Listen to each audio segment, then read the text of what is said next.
और विष्णु दोनों लोग उस शिवलिंग की छोर पता करने के लिए चले गए। कई युग बीत जाने के बाद जब उन दोनों को ये छोर का आरंभ नहीं मिला,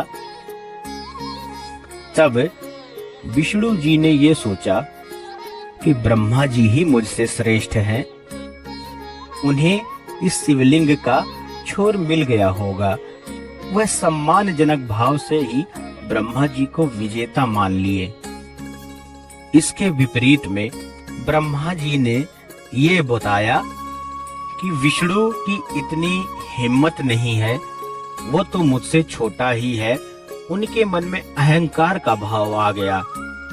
ब्रह्मा जी को अहंकार में आते देख शिवलिंग में बहुत ही तेज ऊर्जा का आगमन हुआ और भगवान शिव अपने वास्तविक स्वरूप में आ गए और ब्रह्मा जी को यह श्राप दे दिया कि आप इस ब्रह्मांड के रचयिता तो होंगे, लेकिन आपकी पूजा धरती पर कहीं नहीं की जाएगी।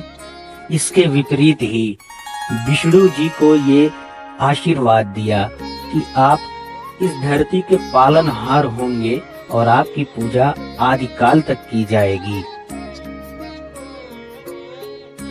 मित्रों, शिव पुराण के मुताबिक मन, चित्त, ब्रह्म, माया, जीव, बुद्धि, घमंड, आसमान, वायु, आग, पानी और पृथ्वी को ज्योतिर्लिंग या ज्योति पिंड कहा जाता है। मित्रों, शिव जी के सर पर जो चंद्रमा है, अब उसके बारे में आइए आपको बताते हैं। पुराणों के अनुसार एक बार प्रजापति दक्ष ने चंद्रमा को क्षय होने का श्राप दिया। क्षय का मतलब उनकी तेज और वो खुद धीरे धीरे इस ब्रह्मांड से विलुप्त हो जाएंगे। इसका उपाय निकालने के लिए सबने भगवान शिव की उपासना की। भगवान शिव ने चंद्रमा को अपने शिखर पर धारण किया, जिससे चंद्रमा की जान बच पाई और इसके बाद ही शिव जी का नाम चंद्रशेखर और सोमनाथ पड़ा। मित्रों, त्रिशूल 3 प्रकार के कष्ट के विनाश का सूचक है: दैनिक, दैविक और भौतिक। त्रिशूल के 3 शूल उदय, संरक्षण और लयीभूत होने का प्रतिनिधित्व भी करते हैं। शैव लोगों के मत के अनुसार शिव इन तीनों भूमिकाओं के अधिपति है। यह त्रिशूल पशुपति, पशु एवं पाश का प्रतिनिधित्व करता है। प्रत्येक मनुष्य के शरीर में बाएं भाग में स्थिर ईड़ा, दाहिने भाग में स्थिर पिंगला तथा बीच के भाग में स्थित सुषुम्ना नाड़ियों का प्रतीक है। भगवान शिव के गले में जो नाग वासुकी है, उनकी कथा कुछ इस प्रकार है। नागों का गांव हिमालय क्षेत्र के पास ही था, जो अब कश्मीर का अनंतनाग है।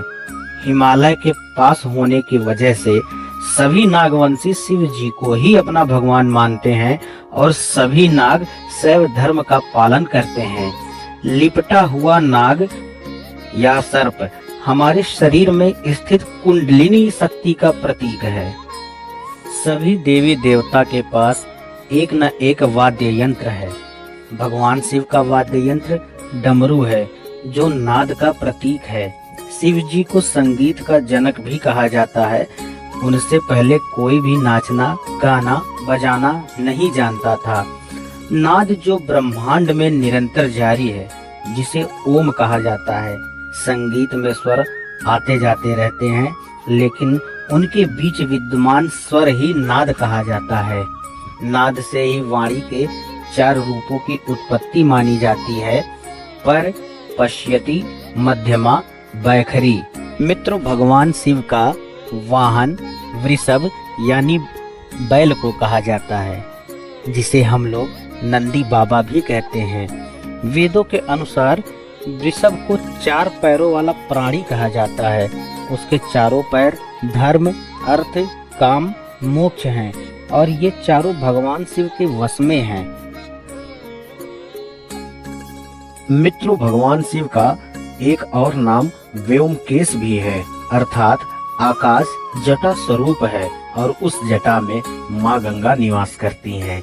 माँ गंगा के बारे में जो कहानी हमें मिलती है वो ये है, एक बार राजा भगीरथ अपने पूर्वजों की आत्मा की शांति के लिए माँ गंगा को धरती पर जब बुला रहे थे तो माँ गंगा का प्रतापी वेग धरती को नष्ट ना कर दे, इसी वजह से भगवान शिव ने माँ गंगा को अपनी जटाओं में उतारा और जिस जगह पे यह सारी घटना हुई उस जगह का नाम गंगोत्री है। भभूत या भस्म, भस्म जगत की निस्सारता का बोध कराती है। भस्म आकर्षक, मोह आदि की मुक्ति का प्रतीक है। देश में एकमात्र जगह उज्जैन के महाकाल में शिव जी का श्रृंगार ही भस्म से किया जाता है, जिसमें शमशान की ताजा भस्म का प्रयोग किया जाता है। संसार में सब खत्म होने के बाद भस्म, जिसे हम राख भी कहते हैं, बस यही बचेगा। त्रिनेत्र, भगवान शिव को त्रिलोचन भी कहा जाता है, यानी 3 आंख वाले। प्रत्येक मनुष्य के भौहों के बीच में तीसरा नेत्र होता है, परंतु साधारण मनुष्य इस तीसरे नेत्र को जागृत नहीं कर पाते। शिव जी का तीसरा नेत्र आधा खुला और आधा बंद रहता है। इसका मतलब यह है कि व्यक्ति ध्यान साधना और संन्यास में रहकर भी संसार की जिम्मेदारियों को निभा सकता है। मित्रों, भगवान के शरीर पर जो खाल हम लोग देखते हैं वो हाथी और शेर का खाल होता है, जिसे हम हस्ती चर्म और व्याघ्र चर्म भी कहते हैं। शिव जी अपने शरीर पर हस्ती अर्थात हाथी और व्याघ्र अर्थात शेर की छाल को पहनते हैं। हाथी अहंकार और शेर शक्ति का प्रतीक है, अर्थात शिव जी ने अहंकार और शक्ति को अपने नीचे दबाया है। शिव जी का जो धनुष है उसे हम पिनाक कहते हैं। भगवान शिव द्वारा बनाए गए इस पिनाक धनुष की शक्ति का सामना किसी भी अस्त्र और शस्त्र में नहीं है। इसकी एक टक्कर से बादल फट जाते हैं, धरती पर भूकंप आ जाता है। पिनाक धनुष के एक तीर से ही त्रिपुरासुर के तीनों नगरियों का ध्वस्त कर दिया था। भगवान शिव ने राजा जनक के पूर्वज देवराज को यह धनुष दे दिया था। राजा धनुष के पूर्वजों में निमि के बड़े पुत्र देवराज थे। शिव धनुष उन्हीं के धरोहर के रूप में राजा जनक के पास था। इस विशालकाय धनुष को कोई भी उठाने की क्षमता नहीं रखता था, लेकिन भगवान राम ने इसे उठाकर इसकी प्रत्यंचा चढ़ाई और इसे एक झटके में ही तोड़ दिया था। तो भगवान शिव के चक्र का नाम भवरेंदु है। यह बहुत कम लोगों को पता होगा कि सुदर्शन चक्र का निर्माण स्वयं भगवान शिव ने ही किया था। निर्माण के बाद शिव जी ने इसे भगवान विष्णु को सौंप दिया। जरूरत पड़ने पर श्री विष्णु ने इसे माता पार्वती को प्रदान किया।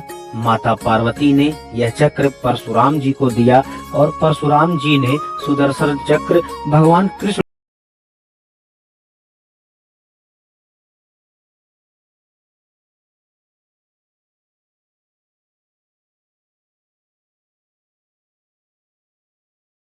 माना जाता है और यह सतोगुण, रजोगुण और तपोगुण का भी प्रतीक माना जाता है। त्रिपुंड 2 प्रकार के होते हैं। पहला, 3 धारियों के बीच लाल रंग का एक बिंदु होता है। यह बिंदु शक्ति का प्रतीक होता है। आम इंसान को इस तरह का त्रिपुंड नहीं लगाना चाहिए। दूसरा, सिर्फ 3 धारियों की रेखा की तिलक को ही कहा जाता है। इसे लगाने से मन एकाग्र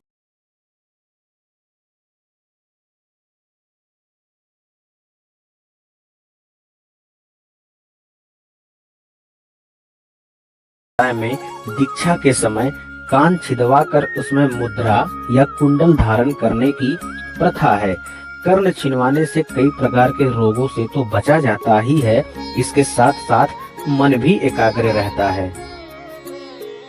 मित्रों, रुद्राक्ष के बारे में तो हम सब जानते ही हैं। भगवान शिव अपने हाथों में रुद्राक्ष ही पहनते हैं। भगवान शिव की आंसुओं से रुद्राक्ष निकला है। धार्मिक ग्रंथानुसार 21 मुख के रुद्राक्ष होने के प्रमाण हैं। परंतु वर्तमान में 14 मुखी रुद्राक्ष अप्राप्य है। इसे धारण करने से सकारात्मक ऊर्जा मिलती है और रक्त प्रवाह भी संतुलित रहता है। आप सबको ओम नमः शिवाय। हमारी जानकारी अगर आप सभी को अच्छी लगी तो वीडियो को लाइक कीजिएगा, कमेंट कीजिएगा और हमारे प्यारे चैनल मुक्ति धाम को सब्सक्राइब भी कीजिएगा। धन्यवाद।